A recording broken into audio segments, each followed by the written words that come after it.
Nós, Senhor, simplesmente nos rendermos a Ti, pelo que o Senhor é, e principalmente pelo que somos, Senhor, pecadores.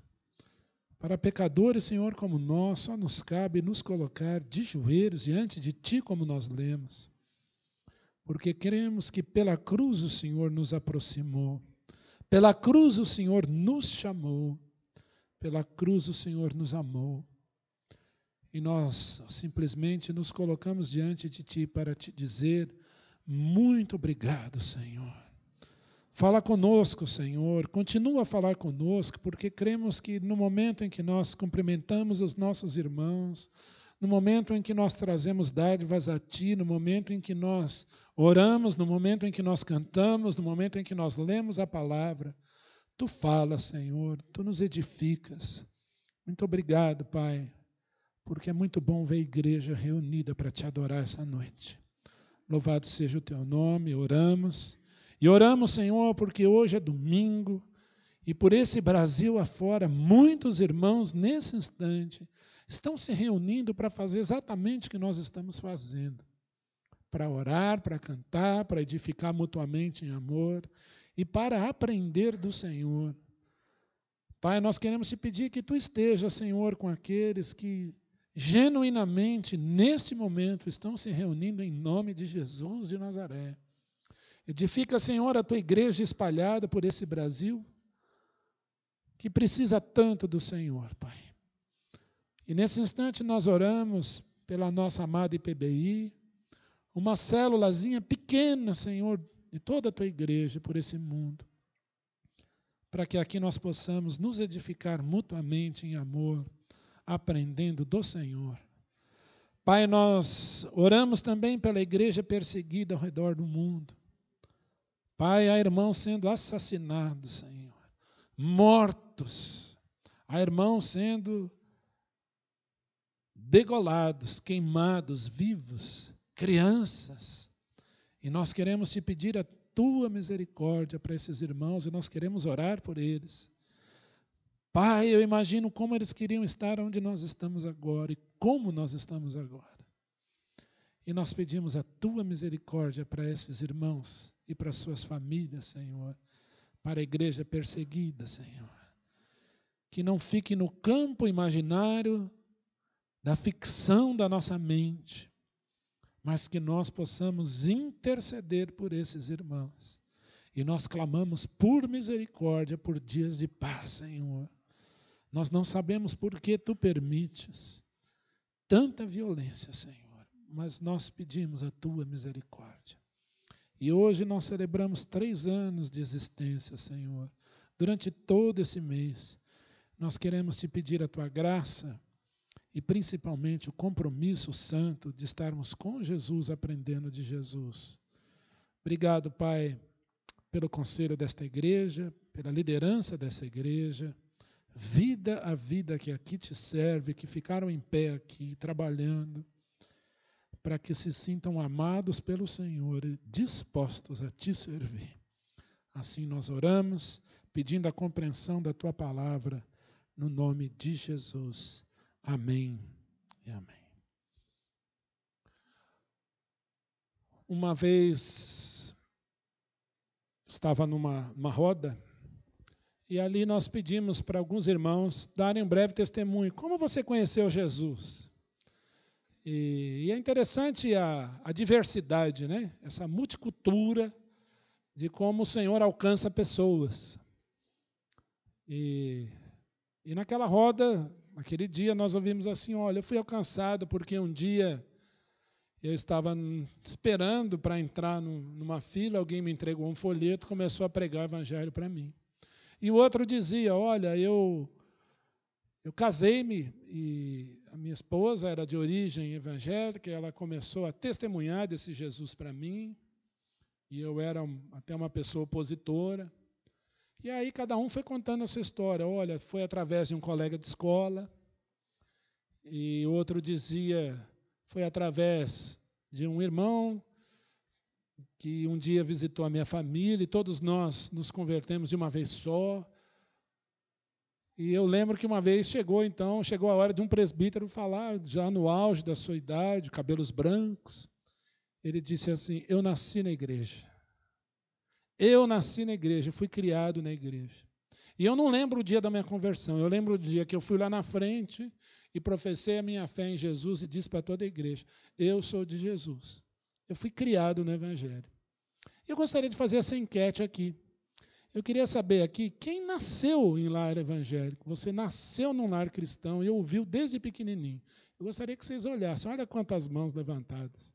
Tem um percentual bom, imagino que um 40% aí desse auditório. Quem aqui aceitou Jesus, né, ou nasceu de novo, pelo testemunho de algum colega de escola, foi evangelizado na escola? Alguém aqui? Olha que coisa boa. Michele, né? Michele. E alguém lá atrás, Carlota. A Carlota, eu conheço a história dela, né? Olha, 2 pessoas. Quem aqui é fruto de algum amigo, algum colega de trabalho, falou do amor de Jesus para você um dia? Olha aqui, que bacana. Um grupo bom, hein? Que beleza. Quem aqui foi evangelizado na rua? Você estava passando alguém, ó, Jesus te ama e trucou você, você tomou um susto. É agora. Quem? Alguém aqui, ó, Guilherme. Que beleza. Quem aqui é fruto de um trabalho de evangelização, de alguma campanha? Alguém tocou a campainha na sua casa e falou de Jesus para você? Alguém? Quem aqui o cônjuge falou de Jesus para você? Ou o pai, a mãe, o filho? Olha, que interessante. Quem aqui veio através de um convite? Teve um evento especial na igreja e alguém convidou e falou assim, ó, vai ter um culto lá assim, assim, e naquela noite ou naquele dia você aceitou Jesus. Irmã Catarina, ó, Anderson, 2. Olha que beleza. Quem aqui foi através de uma dor, de algum problema, e nesse problema conheceu Jesus? Olha que beleza, que turma boa. Senti firmeza, viu, irmã Maria Cristina? Gostei. É isso aí. Olha, isso não é muito bonito ouvir testemunho? Quem aqui é convertido há mais de 50 anos? Levanta a mão. Mais de 50 anos. Teve alguns que já fizeram assim, já foram saindo, fiquei até com medo. Há menos de 40 anos, vamos ver, menos de 40 agora, 40 anos para cá. Brincadeira, gente. Aí, tem gente que levantou a mão. Quem aqui se converteu em 2014? Alguém recentemente? 2013? 2012, ó, 2013, 2014, ó. Tá vendo? É muito gostoso ver isso, como a longanimidade do Senhor, ela existe. Quando a minha avó me contava as histórias da conversão dela nos anos 20, que ela foi batizada, acho que em 1929, dá até um susto, né? E aí nós vemos pessoas conhecendo a Jesus em 2012, em 2013, em 2014, porque passou por uma doença, porque passou por uma história, porque um colega de trabalho falou do amor de Jesus, porque um colega de escola falou do amor de Jesus, ou porque você foi convidado por alguém para estar numa igreja, e você foi conhecendo o amor de Jesus. Talvez você esteja aqui essa noite e você não conheça o amor de Jesus. E é sempre uma oportunidade de conhecer esse amor tão grande que nós cantamos aqui. Isso é igreja. A igreja, ela vai se formando assim. Ela vai se formando assim. Eu creio que a dificuldade maior para mim, talvez seja para você, é ganhar a sua Jerusalém para Cristo. Os seus vizinhos, os seus colegas de trabalho. Tem muita dificuldade, às vezes, né? Apesar de trabalhar numa instituição cristã também, ser pastor de uma igreja, às vezes é difícil. A obra de Cristo, como nós falamos no domingo passado, foi caríssima. A igreja de Cristo é um mistério, como disse o próprio apóstolo Paulo. Grande é o mistério, mas eu me refiro a Cristo e a sua igreja. A primeira pessoa a mencionar a palavra igreja não foi Isaías, nem Jeremias, nem Ezequiel, nem Daniel, nem Abraão. Foi o próprio Jesus. Quando ele disse a Pedro, Pedro, tu és uma pedrinha. A palavra pedra é Pedro, o nome Pedro significa pedra. Tu és uma pedrinha, Pedro. E sobre esta rocha, eu, Jesus, futuro, edificarei a minha igreja. Jesus vai ser o primeiro profeta, ainda no tempo do Antigo Testamento, por incrível que pareça, antes da cruz, a dizer essa palavra, esse mistério maravilhoso chamado igreja. E nós lemos lá no texto em Efésios que pela igreja, Cristo se manifesta ao mundo e até aos anjos. É um privilégio muito grande ser igreja de Cristo. Mas também é um desafio muito grande ser e desejar ser igreja de Cristo. Porque ser igreja não é para todos. Cristo nos chamou para sermos igreja. E, de fato, no momento em que você creu em Cristo, como fez aquele carcereiro para Paulo e Silas, creu no Senhor Jesus e foi salvo ele e a sua casa, aquele carcereiro e sua família passaram a ser igreja.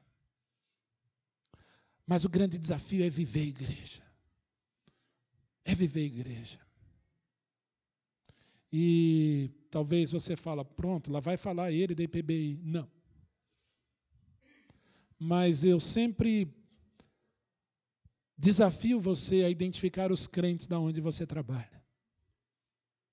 Identifique os crentes do seu setor, do seu trabalho, da sua empresa. Aproxime-se dessas pessoas. Pega na mão dessa pessoa um dia no horário do almoço e fala, vamos almoçar junto hoje. E diga para ele, nós precisamos orar por esse lugar. Identifique os seus colegas crentes dentro de sala de aula. E esteja disposto a dizer para ele, precisamos orar pela nossa turma, pela nossa classe. Identifique seus vizinhos crentes no seu prédio, no seu condomínio ou no seu bairro. E comece a dizer, precisamos, porque nós somos igreja, orar por esse lugar. Porque foi pago um preço muito alto para que nós fôssemos feitos igreja de Cristo. E o grande desafio é sermos igreja de Cristo.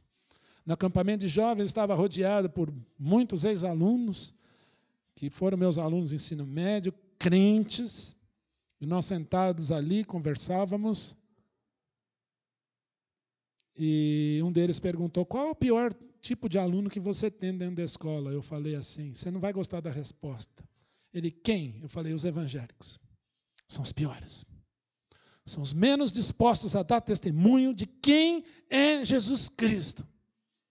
Porque quando está em bando, no meio de todos da multidão, vocês querem ser mais um e fazer as coisas e dizer aqueles nomes. Mas é necessário você ouvir que precisamos orar por essa turma.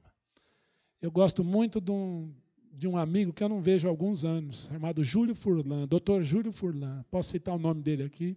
Primeiro porque ele mora no Canadá, não vai estar aqui, é irmão do Flávio. E eu não sei se ele vai ouvir, entrar no site da igreja. Se entrar, capaz ele mandar um e-mail. Quem mandou você me citar? O Júlio era estudante de medicina, fazia medicina. Se formou em medicina. E ele tinha uma única colega de classe crente. E durante os 6 anos da faculdade de medicina, aquela moça orava pela turma. Orava pela turma toda.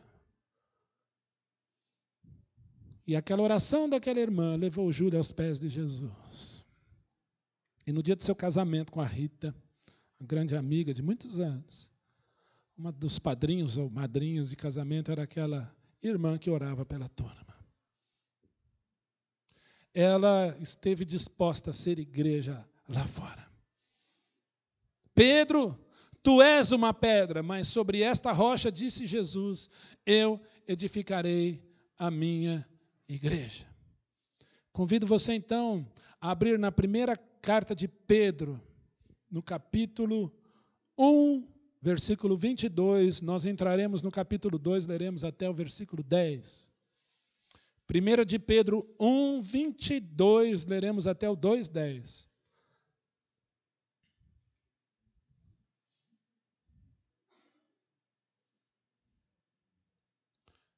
Diz assim o texto, tendo purificado as vossas almas, pela vossa obediência, eu estou em 1 de Pedro 1, 22, tendo purificado as vossas almas pela vossa obediência à verdade, tendo em vista o amor fraternal não fingido, amai-vos de coração uns aos outros, pois fostes regenerados, não de semente corruptível, mas de incorruptível, mediante a palavra de Deus, a qual vive e é permanente. Pois toda a carne é como a erva, e toda a sua glória como a flor da erva. Seca-se a erva, cai a sua flor. A palavra do Senhor, porém, permanece eternamente. Ora, esta é a palavra que vos foi evangelizada. Despojando-vos, portanto, de toda maldade e dolo de hipocrisias, invejas e de toda sorte de maledicências, desejai ardentemente como crianças recém-nascidas o genuíno leite espiritual, para que por ele vos seja dado crescimento para a salvação. Se é que já tendes a experiência de que o Senhor é bondoso, chegando-vos para ele, a pedra que vive, rejeitada, sim pelos homens, mas para com Deus, eleita e preciosa. Também vós mesmos, como pedras que vivem, sois edificados casa espiritual, para ser de sacerdócio santo, a fim de oferecer de sacrifícios espirituais agradáveis a Deus, por intermédio de Jesus Cristo. Pois isto está escrito: eis que põe em Sião uma pedra angular, eleita e preciosa, e quem nela crer não será de modo algum envergonhado. Para vós outros, portanto, os que credes, é a preciosidade, mas para os descrentes, a pedra que os construtores rejeitaram, essa veio a ser a principal pedra angular, pedra de tropeço e rocha de ofensa. São estes os que tropeçaram na palavra, sendo desobedientes para o que também foram postos. Vós, porém, sois raça eleita, sacerdócio real, nação santa, povo de propriedade exclusiva de Deus, a fim de proclamardes as virtudes daquele que vos chamou das trevas para a sua maravilhosa luz. Vós, sim, que antes não erais povo, mas agora sois povo de Deus, que não tinhais alcançado misericórdia, agora alcançastes misericórdia. Pai, obrigado por esse texto tão lindo da Tua palavra. Obrigado, Pai, porque nós vemos aqui o que é a igreja e qual é a marca dela. Assim oramos pedindo para que possamos compreender o que acabamos de ler, em nome de Jesus. Amém. Amém. Eu queria falar com os irmãos 5 características da igreja, baseado nesse texto aqui. Geralmente o sermão presbiteriano é de 3 pontos. Eu vou falar 5 pontos. Aí vai falar, puxa, é calvinista, né? Porque tem lá os 5 pontos. Eu quero falar aqui os 5 pontos, ou as 5 identificações, ou as 5 marcas da igreja de Cristo. Primeira que nós lemos aí, está no capítulo 2, o verso 1, que diz assim: despojando-vos, portanto, de toda a maldade, dolo de hipocrisias, invejas e de toda sorte de maledicências. Primeira marca da igreja chama-se santidade. O Senhor Jesus deseja uma igreja santa, porque Ele já nos fez santos. Sede santos, disse o Senhor, porque eu sou santo. O Senhor Jesus nos disse que Ele é a justificação de Deus para o nosso pecado. Cristo nos chamou para sermos santos.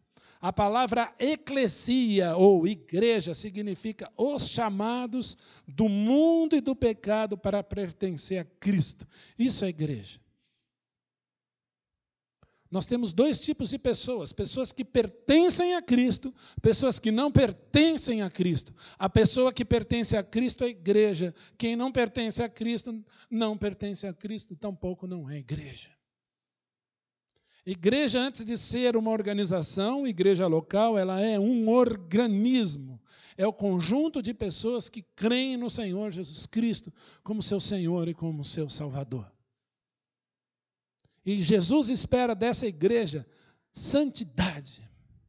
E aí você fala, a minha igreja precisa ser santa mesmo, ela não é muito. Querido, eu estou falando de você. porque às vezes nós distinguimos igreja local e igreja organismo com muita facilidade, e essa distinção ela é até bíblica. Mas, às vezes, quando nós queremos descer a lenha, é na igreja local, né? Tá.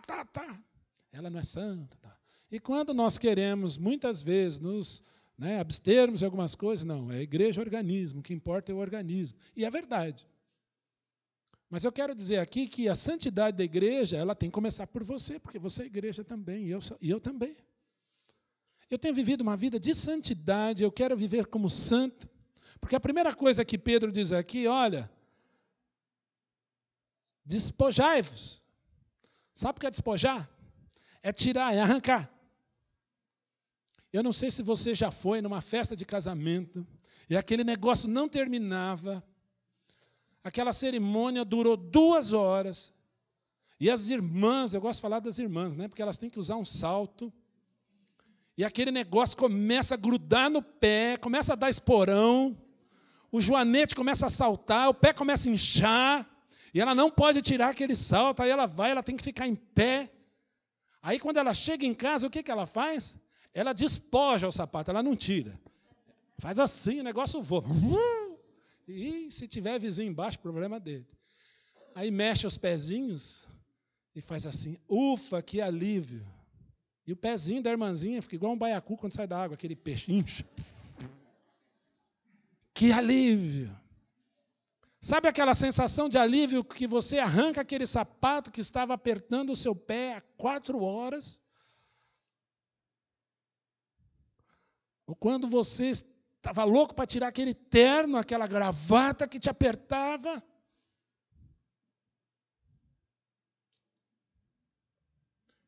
Eu lembro que uma vez eu fui para o Ceará, saí de São Paulo, estava 9 graus, em julho. Cheguei em Fortaleza, estava 30 graus. A primeira coisa que eu fiz foi despojar o casaco que eu estava usando. Aqui eu não preciso usar isso. E a Bíblia usa essa expressão, despojar, tirar, arranque fora. O quê? Maldade. A igreja de Cristo não tem espaço para maldade.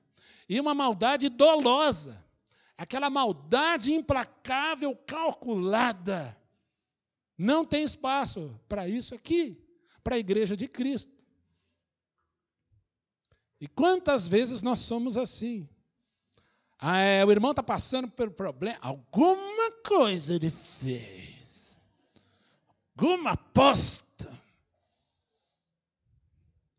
Fico pensando, o que Jó fez, né, para passar por tanto problema? Os amigos falaram, Jó, uma coisa você fez, porque não é possível, tanta desgraça na mesma vida. Você é culpado, Jó. Jó.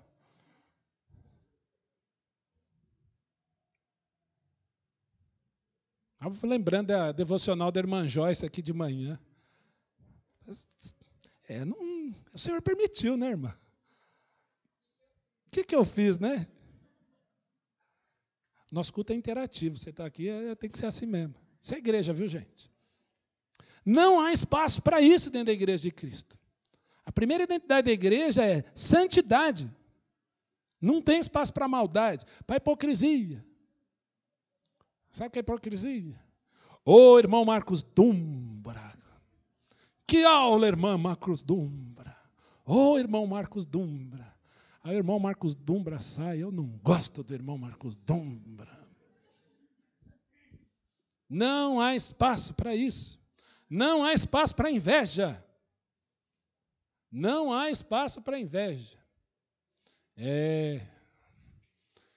O irmão Vanderlei vem com umas camisetas da Ferrari que eu não tenho. Não há espaço para isso, para o corpo de Cristo. Aquele irmão lá, olha, não há espaço para inveja. Não há espaço para maledicência de toda sorte. E eu creio que aqui o Espírito Santo de Deus está movendo Pedro a escrever, é a maledicência principalmente da boca. Todos nós somos importantes aqui. Por isso que eu digo, nós aqui somos importantes. Sabe por quê? Porque nós somos pecadores. E Cristo nos amou indistintamente como nós somos, Ele nos amou assim mesmo. Portanto, aqui ninguém é melhor do que ninguém. Às vezes eu recebo pessoas, pastor, eu tenho um pecado para contar aqui, mas olha, é tão cabeluda, e às vezes a pessoa chora e fala, oh, esse aqui não tem jeito, não tem Jesus que resolva isso. Eu digo, tem. Não há buraco profundo onde o amor de Cristo não seja mais profundo ainda, para te arrancar daí, e para te fazer andar com Ele, aos pés dEle. Lembra daquela mulher que chorava aos pés de Jesus? O que ela tinha? Ela tinha um vaso de um nardo, de um perfume riquíssimo, que talvez aquilo custou um ano inteiro de trabalho. Ela derramou aos pés de Jesus e chorava, e se colocava aos pés de Jesus, e talvez não tinha uma toalha, ela enxuga os pés de Jesus com os próprios cabelos. E ali ela chorava e beijava os pés de Jesus, como que dizendo, eu só tenho um Senhor, eu não tenho mais nada. Então, no que nós somos melhores aqui um que o outro? Em nada. Ferendion, misericórdia, você não me conhece, orem por mim. Orem por mim. Primeira marca dessa igreja, a igreja de Cristo, genuína de Cristo, o organismo vivo de Cristo, é santidade. É isso que eu quero para nós. Uma vida de santidade. Segunda característica, vamos lá. Os irmãos já estão contando. Ih, faltam 4 ainda, 7:30. Ah, esse pastor. Vai logo, atravessa o Mar Vermelho logo, pastor. Os egípcios estão atrás de nós. Vamos lá. Verso 2. Desejai ardentemente como crianças recém-nascidas o genuíno leite espiritual, para que por ele vos seja dado crescimento para salvação. 2. Crescimento e com vontade de crescer. As criancinhas cantam, né, Estela? Eu vou crescer, crescer, crescer, crescer. Não é isso? Crescer. E como crianças, desejai ardentemente o leite. Como crianças recém-nascidas, o genuíno leite espiritual, para que por ele vos seja dado crescimento para a salvação. Eu tenho desejado isso. E é um desejo ardente, é com vontade. Os filhos da gente vão crescendo. Ontem minha filha fez 10 anos. Eu lembro da Márcia dando plantão aqui, no dia 27 de fevereiro de 2005. Nós saímos segunda-feira, nós saímos daqui no domingo, na segunda-feira, 5 da manhã, veio a Júlia. Com pressa. Falei, tinha que nascer segunda-feira. Eu olho para minha filha, tinha que nascer segunda. É um pique, né? Filha, levanta. Tum, o irmão já vai, né? Ela é rapidinha. Mas uma das coisas que eu mais tenho saudade, e eu sei quem é pai aqui já de adolescentes ou de pré-adolescentes, ou já é pai há bastante tempo, é ver a criança tomando mamadeira com leite de manhã. Ai, que saudade que me dá aquilo. E mexendo no cabelo, né? Uma vontade, uma alegria. Hoje já acorda assim, quero leite. Faz meu leite. Dá ordem na gente, né? Mas como é bonito ver aquela criança mamando. Eu invejo as irmãs que amamentam aí durante um ano e meio. Que bênção! E como aquela criança vai, suga aquele leite. A Bíblia está dizendo para a igreja de Cristo fazer exatamente a mesma coisa. Desejai ardentemente o leite espiritual que dá crescimento para a sua salvação, porque um dia você vai se encontrar com Jesus. Então, toma leite, se alimenta, e com vontade. Não é aquela, ai, vamos ler a Bíblia. Ai, despojando-vos,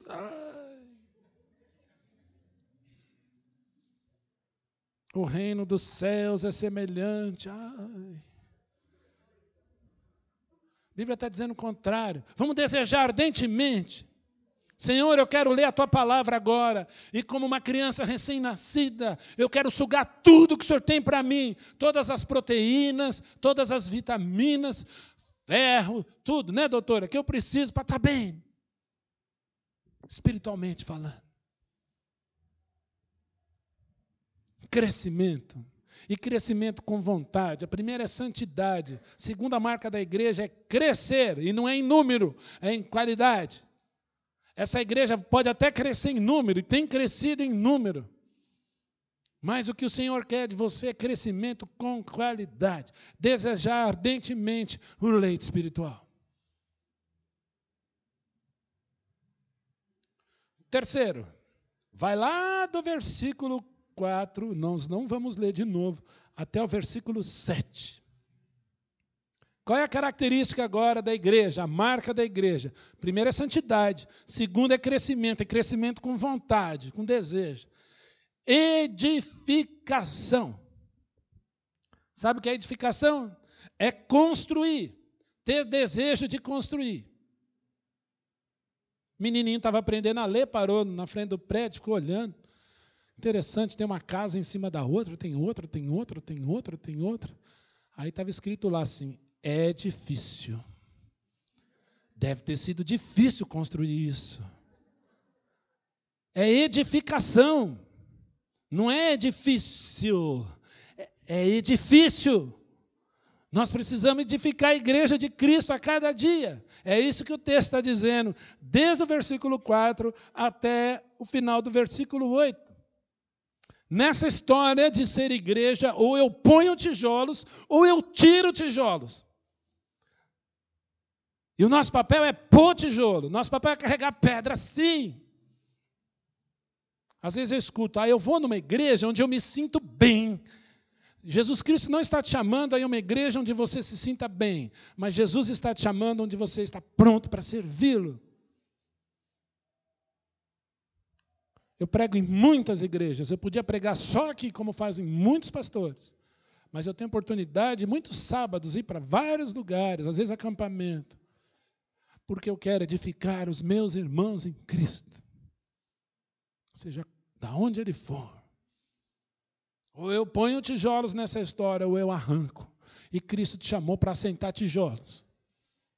Até que um dia a igreja esteja pronta. Foi o último tijolo, acabou, fizemos telhado, está pronta a igreja? Vamos embora daqui. Maranata, vem Senhor Jesus. Ou eu construo reto, ou construo torto. Eu falo que o pedreiro é o físico mais leigo que eu conheço. Ele pega um prumo, faz assim e faz um muro retinho. Cristo está te chamando para edificar, para construir e reto. Ou carrego pedra, ou eu jogo pedra. Cristo não chamou para jogar pedra. Cristo me chamou para eu carregar. Para construir, para fazer. Talvez você diga, pastor, eu não estou contente com a minha igreja. Ore por ela, edifique. Quantas pessoas nós recebemos aqui, às vezes estão dizendo, olha, eu gostaria de conhecer. Irmão, venha conhecer, mas se apaixone pelas virtudes e seja amoroso nos defeitos, porque você vai vê-los. Começar dos meus, e eu verei os teus. E ser igreja significa carregar pedra, não jogar. Pensar na obra. Pensar na casa pronta. Sabe o que é pensar na casa pronta? Tenta imaginar a igreja de Cristo pronta. Jesus Cristo pronto. O anjo com a trombeta na boca, com a embocadura ali já afinadinho, para tocar e a gente ir embora. Pense na obra pronta. Pense na igreja arrebatada. Pense na igreja gloriosa no céu. Ou eu construo para mim mesmo, ou eu construo para a igreja. Cristo nos chamou para edificarmos uns aos outros em amor, para que não haja divisão no corpo, conforme está em 1 Coríntios 12. É necessário ter a ideia do todo. Conta-se uma história que um homem, ele era um engenheiro, e como engenheiro, ele era dono de uma empreiteira, e ele tinha um genro que era responsável por aquela empreiteira. E aquele genro andava muito tempo descontente, tentando passar a perna no sogro, já não gostava mais do sogro, porque o sogro era o patrão, ele era o dono, e ele era extremamente exigente, perfeccionista. E um dia aquele genro, cansado, chega para aquele sogro e diz: eu quero as minhas contas, eu quero ir embora, eu não quero mais trabalhar para você. E o sogro diz para ele: então tudo bem, você vai fazer uma última obra para mim. Está aqui a planta, está aqui o terreno, você vai construir essa casa para mim, nos moldes que você conhece, que você sabe como eu sou exigente. E aquele genro, negligente, pensou assim: bom, vai ser a última casa, eu vou fazer logo, eu vou fazer de qualquer jeito, eu vou usar material de segunda, de terceira, de quarta, e vou construir rapidinho essa casa. E a casa era grande, tinha piscina, era uma casa maravilhosa. E ele fez aquela casa rapidinho, a toque de caixa, e fazendo ali como ele gostaria de fazer, para que terminasse logo. E um dia, o quanto antes, chegou para o sogro e disse: está aqui a sua obra, está aqui o que você me pediu, agora me dá a conta. E o sogro dele disse para ele: vem aqui, está aqui a homologação, está aqui o seu dinheiro, você agora pode andar com as suas pernas, mas a casa que você construiu é sua, estou te dando. Como eu estou construindo a minha igreja? Como eu edifico a igreja de Cristo? Como eu honro o Senhor que me chamou para edificar?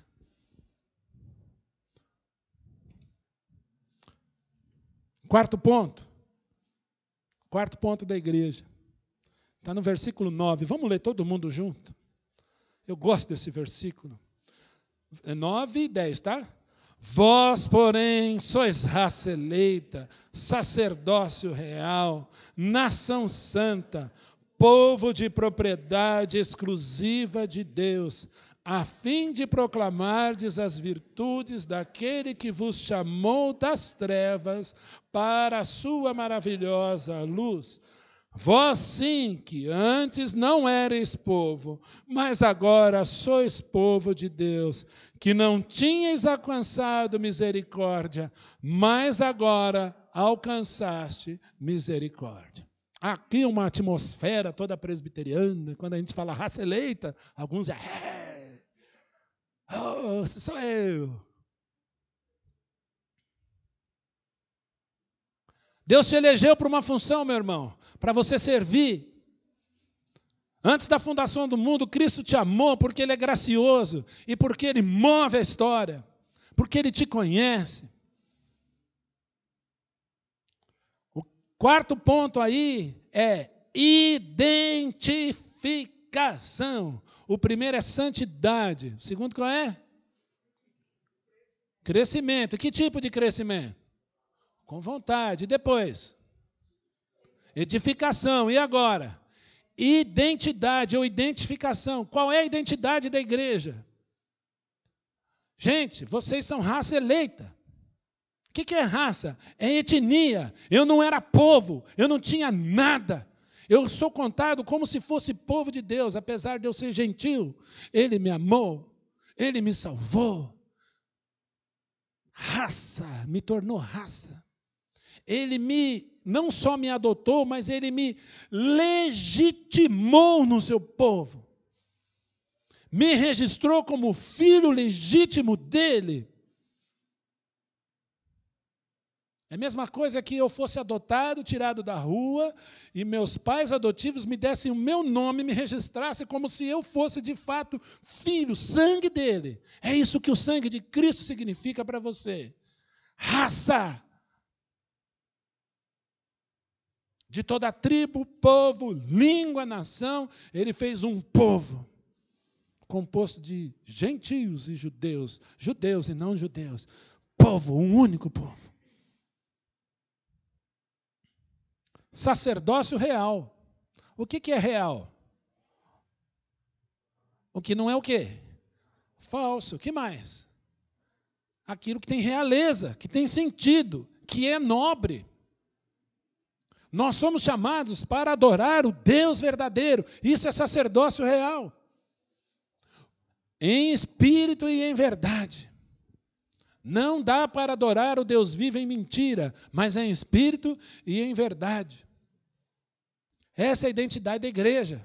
Essa é a identificação da igreja. Eu sou um verdadeiro adorador ou não.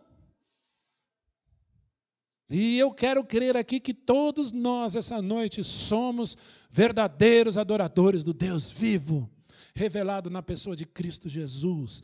Amém.